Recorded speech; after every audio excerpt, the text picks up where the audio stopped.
ముంబైలో అందరూ ధారావినే slum area అని అనుకుంటారు. కాదు, నేను ఫస్ట్ టైం ముంబైలో రూమ్ కోసం వెతికినప్పుడు ఈ ఇళ్ళని చూసి నిజంగా షాక్ అయ్యాను. కానీ ఆఫ్టర్ ఫ్యూ డేస్ తర్వాత ఈ చాల్స్లలో ఉండే వాళ్ళ జీవితం, వాళ్ళ కష్టాలు, వాళ్ళ కళలు నాకైతే అర్థమయ్యాయి. ఈ రోజు ముంబైలోని చాల్స్ రియాలిటీని మీకైతే చూపించబోతున్నాను.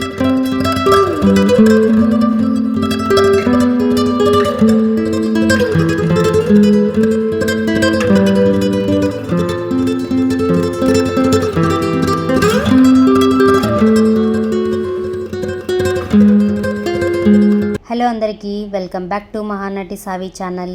ఈరోజు ఈ వీడియోలో ముంబైలోని చాల్స్ ఎలా ఉంటాయో, ఇక్కడ ప్రజల జీవితం ఎలా ఉంటుందో, రూమ్ రెంట్లు ఎంత ఉంటాయో, ఇంకా ఇక్కడ దొరికే సౌకర్యాల గురించి మీకు చూపించబోతున్నాను. చాలా మందికి ముంబైలో స్లమ్ ఏరియా అంటే వెంటనే ధారావి అయితే గుర్తుకొస్తుంది. కానీ నిజానికి ముంబైలో ధారావి మాత్రమే కాదు, చాల్స్ కూడా చాలా ఏరియాలు ఉంటాయి. నేను ఇప్పుడు చూపిస్తున్నవి కూడా అలాంటి చాల్స్నే. ఇక్కడ చిన్న చిన్న ఇల్లు ఒకదానికొకటి చాలా దగ్గరగా ఉంటాయి. ఎక్కువగా 2 లేదా 3 ఫ్లోర్లు ఉంటాయి. ముంబైలో ఆల్మోస్ట్ ప్రతి ఏరియాలో ఇలాంటి చాల్స్ కనిపిస్తాయి మనకి. ఇక్కడ రూమ్ రెంట్ ఏరియాని బట్టి మారుతుంది. కామన్ టాయిలెట్ ఉంటే రూము రెంట్ వచ్చేసి సుమారు 7,000 నుంచి 8,000 వరకు ఉంటాయి. అటాచ్డ్ బాత్రూమ్ ఉన్న రూమ్స్ 8,000 నుంచి 10,000 వరకు ఉంటాయి. కొన్ని ఏరియాలో 12,000 నుంచి 15,000 వరకు కూడా ఉంటాయి. ముఖ్యంగా మెట్రో లేదా లోకల్ ట్రైన్ స్టేషన్కి దగ్గరగా ఉంటే రెంట్ ఇంకా ఎక్కువగా ఉంటుంది. నేను ఇప్పుడు చూపిస్తున్న ఈ ఏరియా వచ్చేసి బాండ్రా సైడు. ధారావితో పోలిస్తే ఇక్కడ కొన్ని రూమ్స్ కొంచెం పెద్దగా ఉంటాయి. కొన్ని ఇళ్లలో అటాచ్డ్ బాత్రూమ్స్ ఉంటుంది. మరికొన్ని వాటిల్లో కామన్ టాయిలెట్ అయితే ఉంటుంది.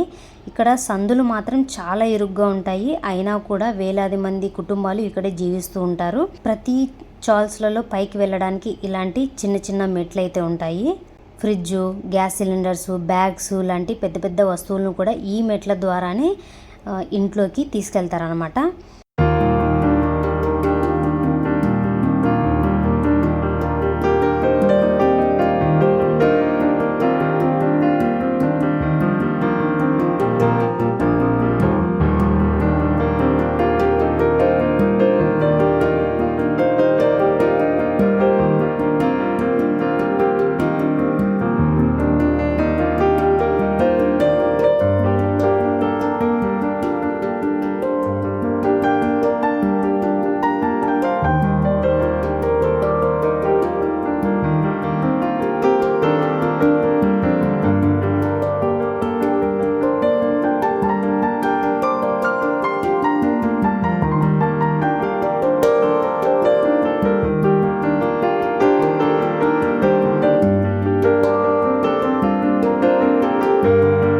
మరో విషయం ఏంటంటే చాలా ఇళ్లలో కిటికీలు చాలా చిన్నగా ఉంటాయి.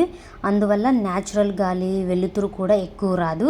అయినప్పటికీ ఇక్కడ ప్రజలు ఈ చిన్న ఇళ్లలోనే తమ జీవితాన్ని కొనసాగిస్తున్నారు. మీకు ముంబైలో 10,000 నుంచి లేదా 15,000 బడ్జెట్లో రూమ్ రెంట్ కావాలనుకుంటే ఎక్కువగా ఇలాంటి చాల్స్లోనే దొరికే అవకాశం ఉంటుంది. ఇంకో ప్రత్యేకత ఏమిటంటే ఇక్కడ మనకు కావాల్సిన దాదాపు అన్ని వస్తువులు ఉంటాయి. కిరాణా షాప్స్, కూరగాయలు దుకాణాలు, మెడికల్ షాప్స్, బార్బర్ షాపులు, చికెన్ షాపులు, చిన్న క్లినిక్లు, ఇలా రోజువారీ అవసరాలన్నీ దగ్గరలోనే దొరుకుతాయి. అందుకే బయట ఎక్కువ దూరం వెళ్లాల్సిన అవసరం ఉండదు వీళ్ళకి. ఇల్లు చిన్నవైనా ఇక్కడ ఉండే వాళ్ళ కళలు మాత్రం చాలా పెద్దవి. దేశంలోని ఎన్నో రాష్ట్రాల నుంచి వచ్చిన కుటుంబాలు తమ భవిష్యత్తు కోసం ఇక్కడ కష్టపడుతూ జీవిస్తున్నారు. నేను కూడా ఫస్ట్ టైం ముంబైలో రూమ్ కోసం వెతికినప్పుడు ఈ చిన్న చిన్న రూమ్స్ని చూసి చాలా ఆశ్చర్యపోయాను. కానీ కొంతకాలానికి ఈ సిటీ జీవితం నాకైతే అర్థమైంది. ముంబైలోని వేగం, అవకాశాలు, పని ఇవే చాలా మందికి ఇక్కడ ఉండేలా చేస్తాయి. ఈ చిన్న రూమ్స్లో జీవించడం అంత సులభం కాదు. బట్టలు ఉతకడం, ఆరేయడం, వస్తువులు సర్దుకోవడం, ప్రతి పనికి చాలా తక్కువ స్థలమే ఉంటుంది. అండ్ ఒక్క ఇంట్లో ఒక 4 to 5 మెంబర్స్ అయితే ఉంటారు. ముఖ్యంగా వర్షాకాలంలో రూమ్ దొరకడం చాలా కష్టము. అయినా కూడా లక్షలాది మంది కుటుంబాలు ఇక్కడే తమ జీవితాన్ని నిర్మించుకుంటున్నారు. అదే ముంబై ప్రత్యేకత.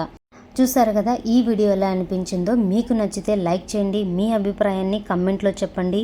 ఇంకా ఇలాంటి Mumbai reality videos, room tours, travel blog కోసం మహానటి సావి ఛానల్ను సబ్స్క్రైబ్ చేయడం మాత్రం మర్చిపోవద్దు. బాయ్. మళ్ళీ మరో వీడియోలో కలుద్దాం.